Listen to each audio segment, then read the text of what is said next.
Well, the issue of foreign policy largely on the back burner at this year's Republican National Convention. That was until former Secretary of State Condoleezza Rice took to the stage last night. She delivered one of the most powerful and well-received speeches of this week, casting some doubt on America's standing in the world, asking questions about where we are and about the president's response to some critical foreign policy matters. Take a listen. Indeed, that is the question of the hour. Where does America stand?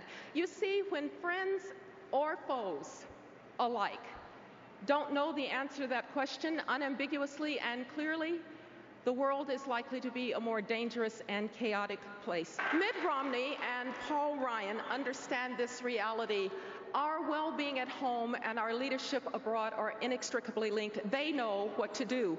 They know that our friends and allies must again be able to trust us.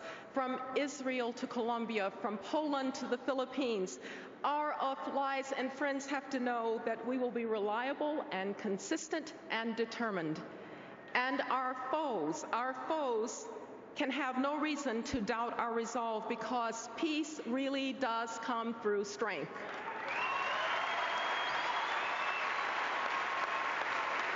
We can only know that there is no choice, because one of two things will happen if we don't lead. Either no one will lead and there will be chaos, or someone will fill the vacuum who does not share our values. My fellow Americans, we do not have a choice. We cannot be reluctant to lead, and you cannot lead from behind.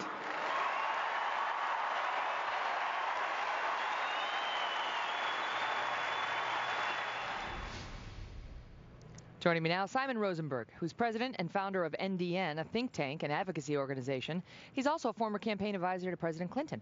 And Mark Thiessen, who's a fellow at the American Enterprise Institute and a former speechwriter for President George W. Bush. Mark, let me start with you. She was one of the highlights last night. I mean, she really brought this crowd to its feet with her personal story, but also on substance. And, you know, foreign policy hasn't been at the front and center in this presidential race, but she got to it in an interesting way, talking about where do we stand in the world right now? What about America's standing? Your thoughts? Well, absolutely. I mean, Americans believe in American leadership. And she made the point, and I'll disagree with her slightly, that she said that Barack Obama is leading from behind. I would say he's not leading at all. And you can just look at the litany of his record. I mean, on Iran, negotiations and sanctions are failing, and Iran has made more progress toward a nuclear weapon in the last 3.5 years than they did in the 30 years since the Iranian Revolution. In Syria, Iran's closest ally in the Middle East, they're massacring tens of thousands of civilians, innocent men, women, and children, while Obama stands by and does nothing because Russia and China won't let us. On Afghanistan, he announced our withdrawal before sending surge forces, which send a signal to the Taliban that they just simply have to wait us out. On defense, he's put us on track to cut more than $1 trillion from the defense budget, cuts that are so deep that his own defense secretary has said that they were going to lead to the smallest army since 1940, the smallest navy since 1915, and the smallest air force ever. On trade, as she pointed out in her speech, he has not enacted a single free trade agreement of his own making, while China has done 15 of them. And quite as she pointed out, very importantly, on the debt, Obama has put our global leadership at risk by racking up more debt in 4 years than any president that came before him, from George Washington to George W. Bush. So America, under Obama, America isn't leading from behind. We're being left behind. Simon? That was pretty good, Mark. So very briefly, first of all, I think Condi Rice is one of the most compelling figures in American politics today, and I really appreciate the tone and tenor of the speech last night, and I think she's clearly an American patriot, and I just want to hats off to her for a great effort last night.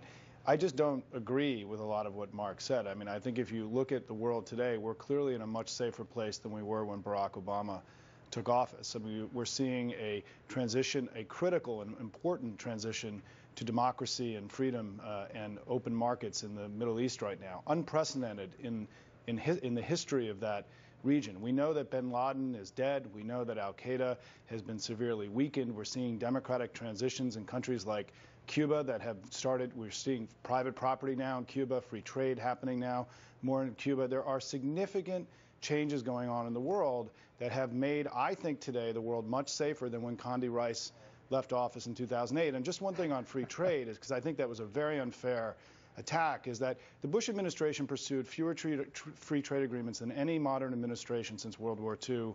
They were anemic in their effort in support of free trade.